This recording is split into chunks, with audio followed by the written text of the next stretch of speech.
Bonjour peuple de Dieu, que mon Dieu vous bénisse, le Dieu d'Abraham, d'Isaac et de Jacob au nom de Jésus. Je m'appelle Ilunga Chimanga Lucia Valeur, je suis serviteur de Dieu évangéliste.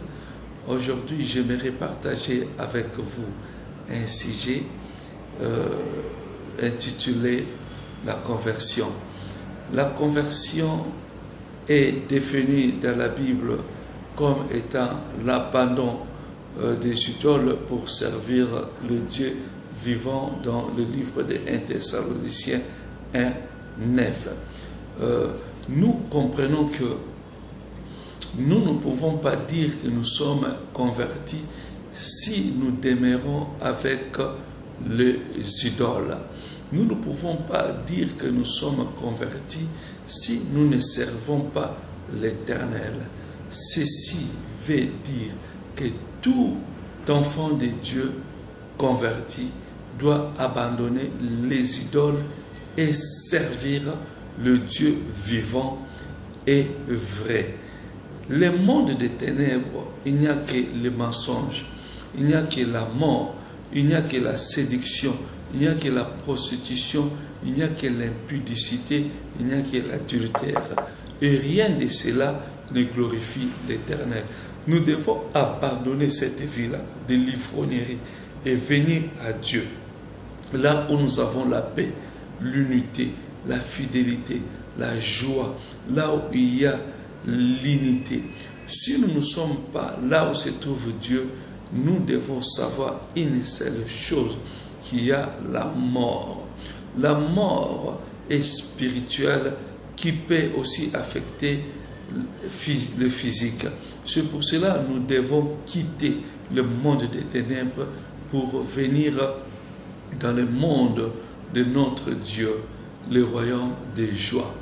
Et dans ce royaume-là, il y a la vie, non pas seulement sur cette terre, mais il y a la vie éternelle.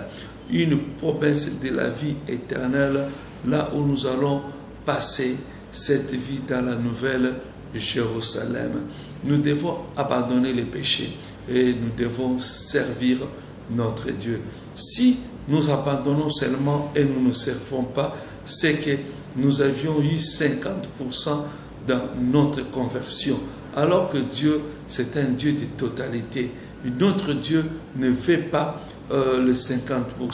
C'est pour cela qu'il a dit, si tu es ni chaud ni froid, je te vomirai. C'est pour cela nous devons réellement changer, nous convertir totalement à notre Dieu en abandonnant et en servant le Dieu vivant. Ton Dieu est vivant, il n'est pas un Dieu mort. Les idolâtres vont auprès de Dieu mort, ils se font des statues et ils adorent. Ils se font des statues et ils prient. Et tout cela, ce n'est pas la vie, mais c'est la mort. Toi-même, tu coupes un arbre, tu donnes une forme et tu adores. Et tu dis que tu adores un Dieu, tu pries à un Dieu. Ça, c'est la fausseté. Mais nous devons prier un Dieu vivant. Nous parlons seulement, il nous écoute. Nous parlons seulement, il nous exauce. Nous parlons seulement, il descend. C'est pour cela nous l'appelons l'Éternel des armées, parce qu'il vient, il détruit nos ennemis, il combat pour nous. Nous l'appelons Jéhovah Rapha, parce qu'il vient et il nous guérit. Il est le Dieu pourvoyeur. Je l'aime et je le sers. Laisse que mon Dieu vous bénisse, car nous avions compris que nous devons nous convertir en abandonnant le monde des ténèbres et en venant servir notre Dieu, le Dieu d'Abraham, d'Isaac et de Jacob, au nom de Jésus. Que mon Dieu vous bénisse. Amen.